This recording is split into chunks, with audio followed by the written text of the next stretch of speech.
A grassroots journey at 8,400 feet in the Bighorn National Forest to reopen the Antelope Butte ski area. Next on Wyoming Chronicle.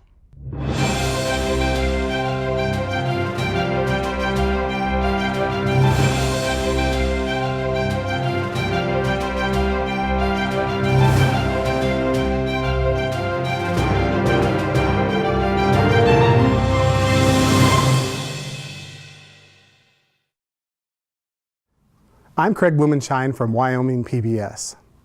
The Antelope Butte ski area operated in Wyoming's northern Bighorn Mountains from the mid-1900s through 2004, but now it's been over 10 years since skiers have carved turns in the ample snow.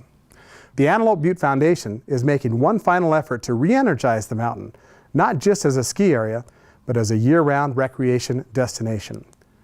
We'll chat with members of the Antelope Butte Foundation in just a bit, but first, we'll catch up with Bill Bass, the supervisor of the Bighorn National Forest, and learn about what may be the last-ditch effort to make Antelope Butte once again a recreation heaven for northern Wyoming. The group that's trying to reopen Antelope Butte ski area is called Antelope Butte Foundation, and it's a group of local people on both sides of the Bighorns that are working together to try to reestablish that, largely from the historical standpoint and emotional standpoint that a lot of them started their skiing days on that mountain. The primary reason that we're still entertaining the effort is that our forest plan, which was approved in 2005 under the land management planning zoning, land uses, we had two ski areas on the Bighorn National Forest, one at Meadowlark and one at Antelope Butte. And until I changed that plan, I entertain prospects for getting Antelope Butte up and running. The improvements that sit on the National Forest System land is actually the components that the permittee would own. And so when a ski area is permitted, the corporation or the entity owns all the improvements on the land and are, as such, responsible for that. The authorization that the Forest Service uses to permit the use of that national forest is under special uses, or particularly in this area, the ski area has some of its own legislation that was reworked in the last 10 or 15 years. So we're not changing anything at this point. They are looking at the existing ski area envelope and the existing improvements on the land. In this case, it's a lodge, two lifts, the base for a ski patrol operations, and then they have a shop and repair base. Jamie Scheckman and Mark Weitz are with us here today, both the Executive Director and President of the Antelope Butte Foundation. Gentlemen, welcome to Wyoming Chronicle. Glad to be here. Mark, I want to start with you. What is the history, what is your interest in, and why is the Antelope Butte ski and recreation area important to this part of Wyoming? My personal interest is that my kids learned to ski there. All my kids' friends learned to ski there. We skied there with their parents.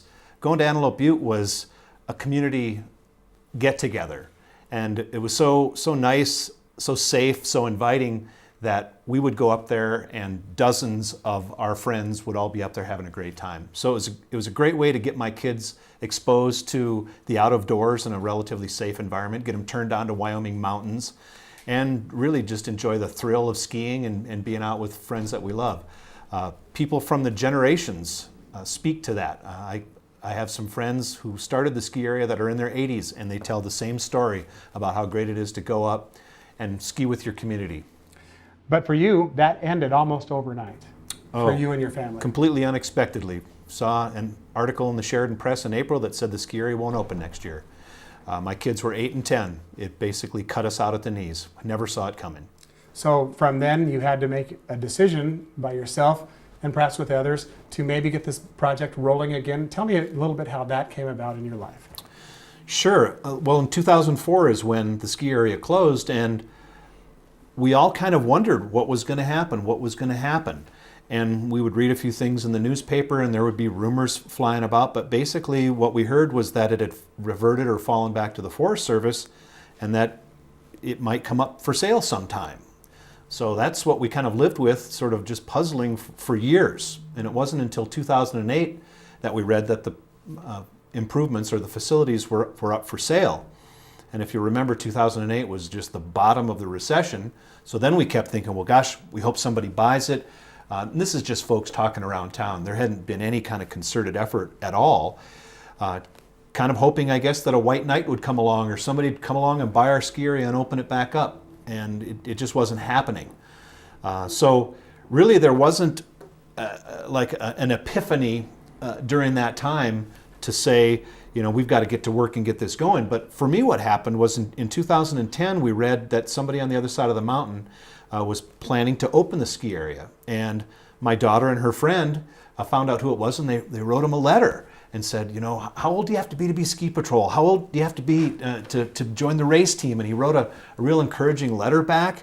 This was in the summer of 2010, and we thought, wow, okay, this is going to go. And then she wrote him again in the fall to see how soon would it open, 2010 or 2011, and got a decidedly cooler response back. And when I read that, and that was probably in the Thanksgiving time frame, I thought, this doesn't sound so good. So I thought about it for a little while, and I called him during the holidays and said, is there anything that we can do to help get this open? He said, well, I'm sorry to tell you, but just yesterday I told the Forest Service I'm withdrawing my offer and it's not going to open. And I kind of thought, wow, where does this leave us? And then shortly thereafter, I read that the Forest Service was going to have to initiate salvage, which is basically tear it off the mountain. And I was talking on the phone with the Forest Service, asking them about that process. My daughter was there, and when I got off the phone, she said, Daddy, what's going to happen to our ski area?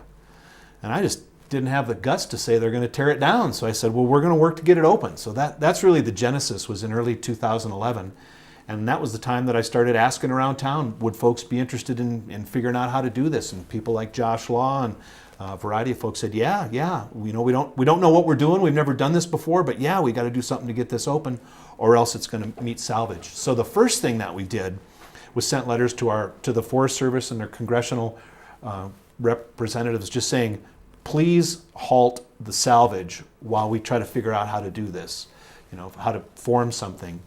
And so it was by fall of 2011 that we actually decided that a nonprofit structure would be our best approach, and we formed a board and we formed a corporation. And so it was August of 2011 that we started. Well, Jamie, I want your perspective. You haven't been around as long as Mark has with the ski area, yet now you're the executive director of the Antelope Butte Foundation, and you've seen other ski areas like this, small ski areas.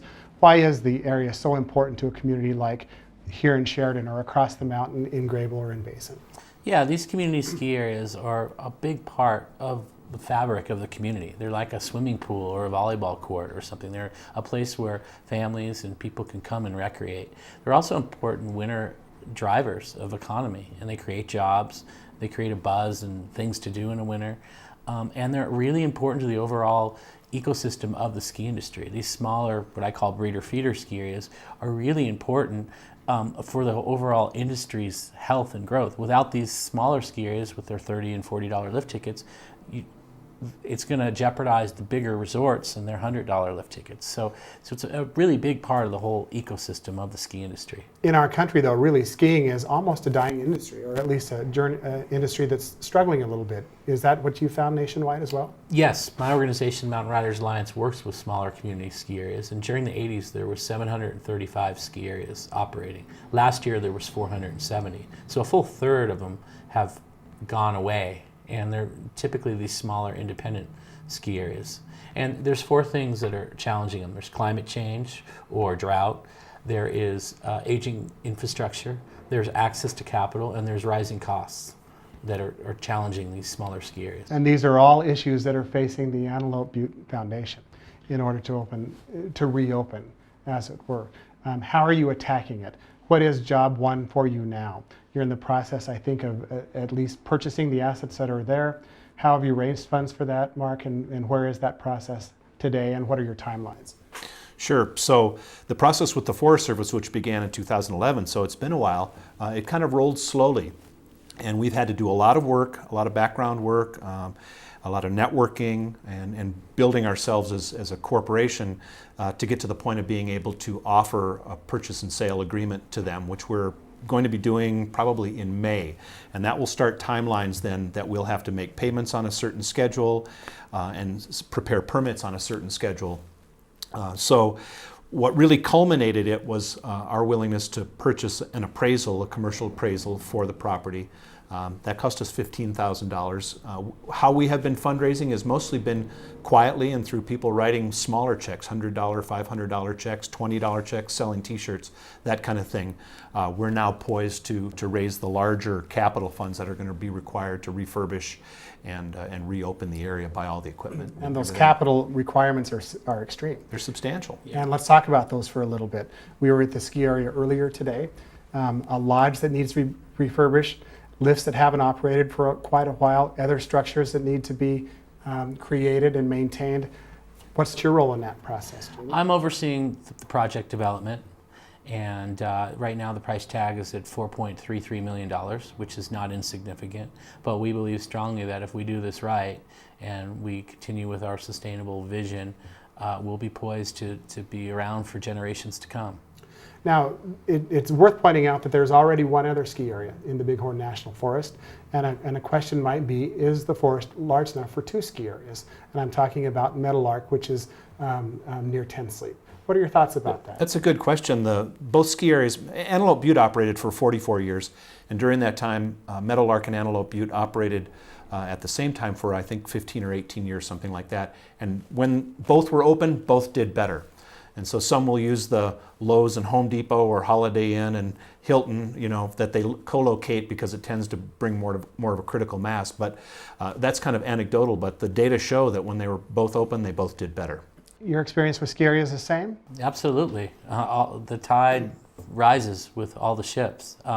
We can play off each other. We could have fun competitions. We could get involved in group purchases and volume discounts together. There's a lot of things that benefit from having two ski areas in a region as opposed to one. One might think that skiing in Antelope Butte isn't enough. So there are bigger plans really to make it a year-round destination. Can we talk about those for a little bit? And Jamie, I'll start with you. Sure. Well, we found out that there's 330,000 people that drive just past Antelope Butte on the scenic byway each summer. It's roughly the halfway point between Mount Rushmore and Yellowstone. So we have an enormous opportunity to cater to those summer tourists that are coming by. So things like scenic chairlift rides, selling burgers and beer, potentially graduating to a zip line or mountain biking, lift served, having events, having concerts, reunions. There's a lot of opportunity, and with the 2011 passing of the Ski Area Recreational Enhancement Opportunity Act, it really opens up the door for what can be done on public lands. So it's an enormous opportunity, and we think one that will not only combat the potential drought years that lie ahead, but also really diversify from just being in the uphill transportation and skiing business. So Mark, really this isn't just about skiing? No, it's about mountain recreation. It's about being able to get kids and multiple generations out and playing in the mountains. That's what it's all about. It's what I had the luxury to do growing up, and I would like to share that luxury with subsequent generations. So tell me what's happening right now. What are your fundraising plans right now? You have activities and things in mind for the summer, I assume? Tying that question with Jamie's role as well, it's worth pointing out that all of the efforts up until about a month ago were volunteer efforts. The 9 board members have got families, day jobs, so everything we were doing was sort of nights and weekends. We finally gotten to the point with the Forest Service that we said, we need some full-time help. We need people on the street all the time. So Jamie's come in as an executive director with a larger ski industry experience to help us figure out a lot of the details. And next week, Andrew Gast will be joining us as our fundraising or development director. Andrew has about 9 years of experience with the Boy Scouts.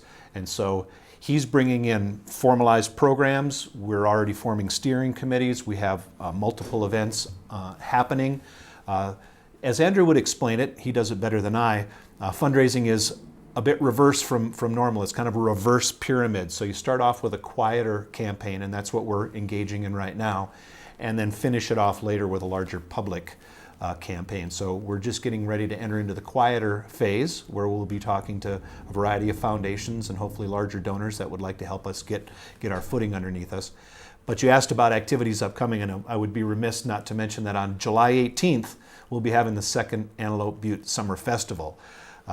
One of the amazing things about Antelope Butte that's not true of all ski areas, it does happen to be true of both of them in the Bighorns, is we're literally not even a quarter mile off the pavement. So when you're driving by, you don't have to go up 6 miles of dirt road, washboard. You can just pop right on over and pop in, and it's at 8,400 feet. It's a field of wildflowers. It's a gorgeous place to spend some time in the summer. So when we learned that we could open up in the summertime, that just, to us, just said, wow. What was before a break even, getting along okay ski area if all the conditions were right and snow fell, is now going to be supplanted by summer operations. This is the cinch for us. This is the thing that will make it work, the secret sauce. You come in, Jamie, with a perspective of many different ski areas. What is the biggest hurdles that you envision in your mind relative to having ultimate success here? Well, assuming the snow falls, getting skiers up there on a regular basis during the winter months. But the reality is the ski industry it's like it's a crop. And instead of having a crop that you deliver once a year, you're trying to deliver it each day. So there's a lot of moving parts to running a ski area. People assume because it's fun that it's easy, but really there's a lot of different micro businesses being run at the same time. So it's just turning everyone on the same page, firing on all 8 cylinders, and providing a really great guest experience that keeps families coming back. And we now have a full generation really that's been without that here in this part of Wyoming. How do you reintroduce that? How do you get them excited again about skiing and then the summer recreational opportunities? What's going to be the key to making that successful to a sport which many think might be fiscally out of reach for a family these days? Well, focusing on programs. We have the next 18 months, if we do this right, we hope to be open for this 2016-17 season. So over the next 18 months, we'll be working towards creating partnerships and programs with people like the YMCA, the Boys and Girls Club, the local schools, and creating the next generation of skiers, so kind of a skier factory, if you will, and putting those programs in place so when we are open, we already have some built-in business. Mark, let's talk about the nuts and bolts. You've got a lodge that essentially is unusable. You've got lifts that need work. What are the short-term basic requirements to reopen? What are you going to do with the lodge, for example? First thing we get to do is go in and pull back sheetrock and see what kind of condition it is, but our suspicion is that it will probably not be usable, and in fact, if it were torn down and what parts could be salvaged, saved, that we could do better to build a new structure. What we hope is that the foundation is in good shape, because with Forest Service, if we have to go start digging or any kind of shovel in the ground, we have to start a whole new process, have to do things like NEPA permits. If we can use the existing permit, we can grow right up from that, and it's called a categorical exclusion.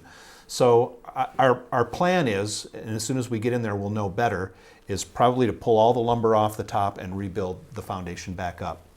The chairlifts are relatively straightforward in that they're pretty standard in the industry. Red Lodge Mountain uses the same kind of chairlift, and so the person involved in the appraisal was somebody who runs riblet chairs and understands what's going to be taken. Those parts are all available, but they'll have to be rebuilt.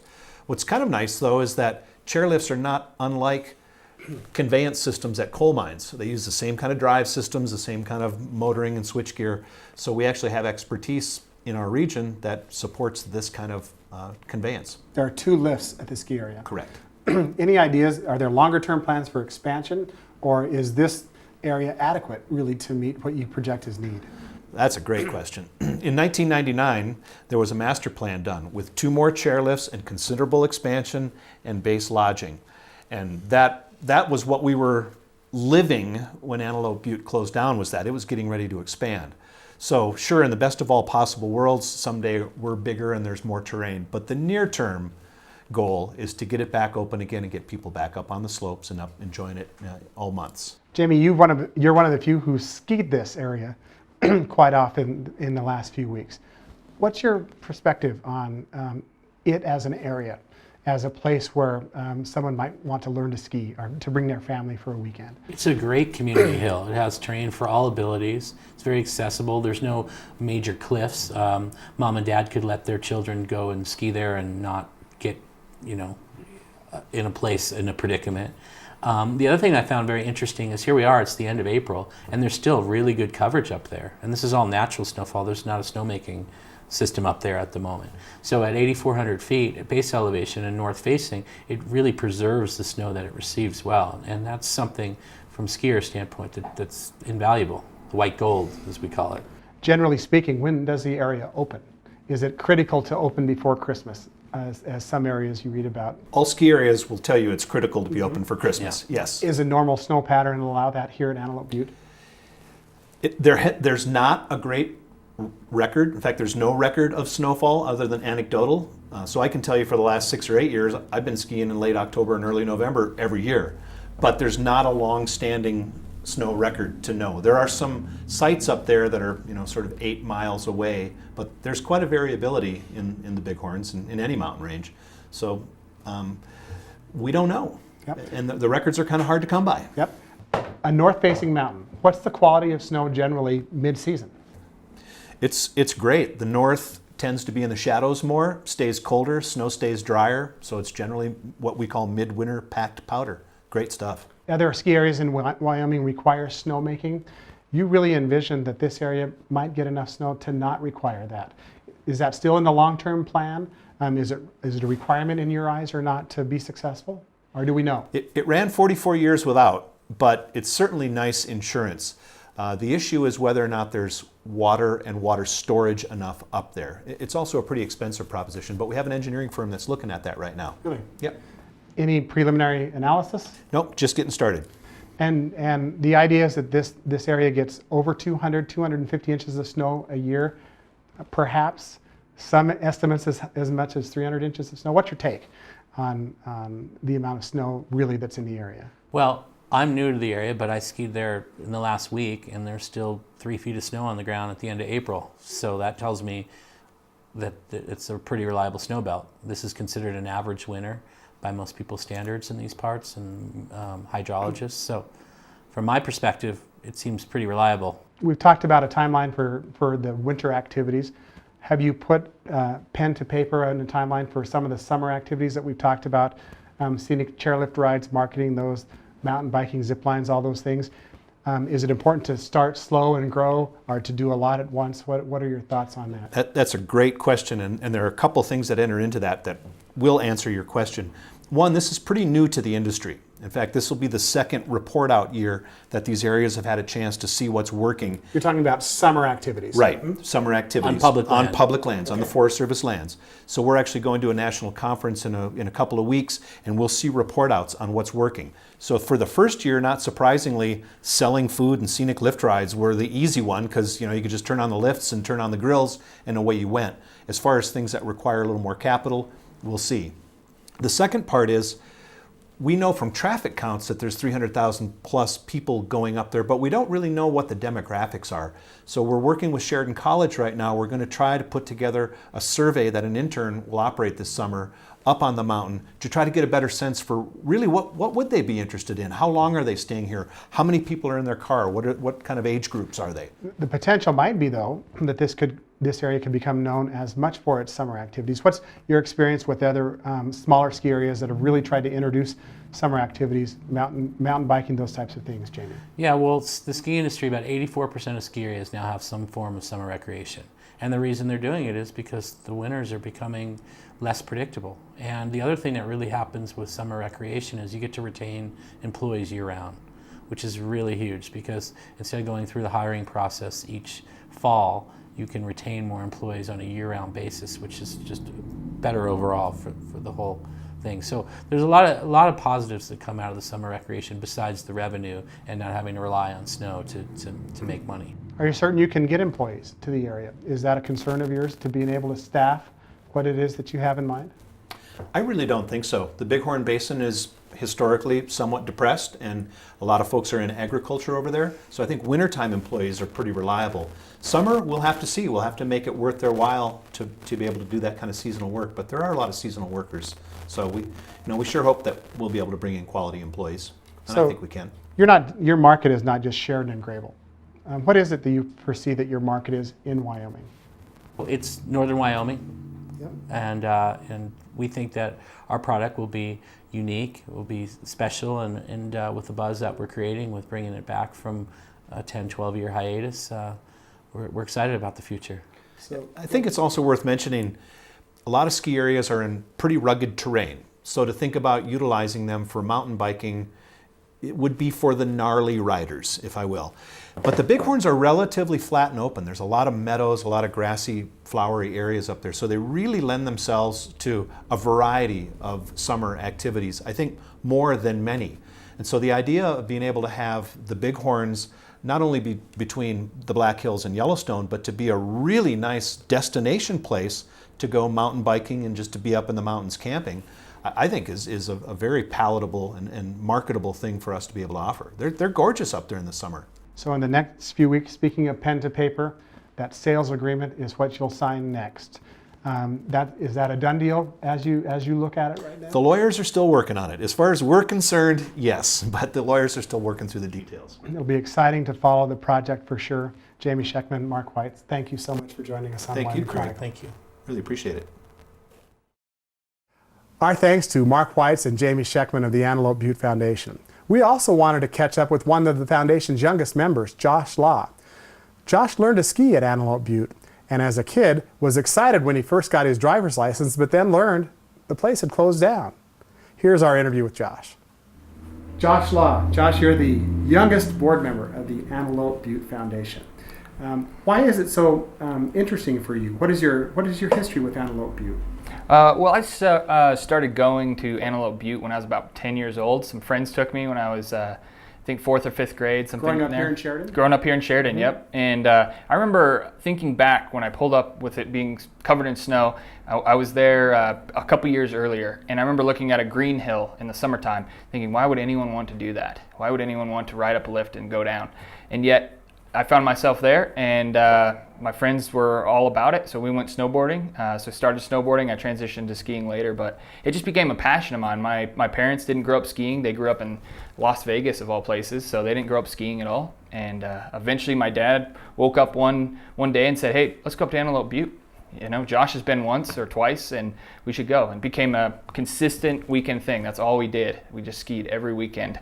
And then one year, all of a sudden? Yep. 1 year, as soon as I got my license, I was 16. I was ready and raring to just be able to drive up, go whenever I wanted. I was usually averaging about 20, 25 days a year, and I wanted to bump that up, double if I could. And I thought my car was going to be the way to do it. And so anyway, got word that it wasn't opening, and I was pretty bummed out. That next year, though, I did ski about 60 days. My junior year of high school, going to Meadowlark, hiking, going to Red Lodge, going wherever I could, really. So how did you become involved in the organization? Some might think that, geez, you know, these are older guys, older folks, older men and women that do this kind of stuff. How did you get involved in the Antelope Butte Foundation? Well, I mean, I saw it on Facebook. Save Antelope Butte, you know, was the Facebook group. I started my company, Flood Marketing, around that time, and so I was seeing this happen, and I knew that Mark had sent an email or sent a letter saying, don't destroy the ski area. Let us put together a plan. And so I called him right away and said, hey, I can help with this, I can help with that. You know, I just kind of had some action items I thought I could help with. And then we met here in Sheridan at the brewery, at Blacktooth Brewery and Brewing Company. And yeah, so we were there, and that's where the grassroots effort started. So what's the buzz among people your age about, are they aware of it? Did this happen under the radar? What's the buzz right now about Antelope Butte? Yeah, so I'm 27, and so you know, when it closed down, everyone my age was about 16, 15 or 16, somewhere in there. And so we grew up going through junior high, middle school, going to Antelope Butte, and so then it was cut off, and it was a constant, when is it going to open again? So you do have that generation that, you know, the last 10, 11 years hasn't gone. And I think there's just there's a dryness. People want it. You know, I hear it all the time. When are you going to open? When is this happening? That's a constant. So what's your answer to that? Is, in your mind, is it going to work? Yeah, well, it's what I tell them now, it's not a matter of if, it's a matter of when, in that we've gone through the due diligence of what does this project look like. We've gone down multiple paths that we thought would be the best option, and now we're really at that point. We have the project developed, we have the group of people behind it, we have the plan, we have Jamie Scheckman, we have just a whole lot of good things happening, and the momentum is here, and I think it's go time. Go time. Good way to end. Josh Law, thank you for joining us on Wyoming Chronicle. Happy to.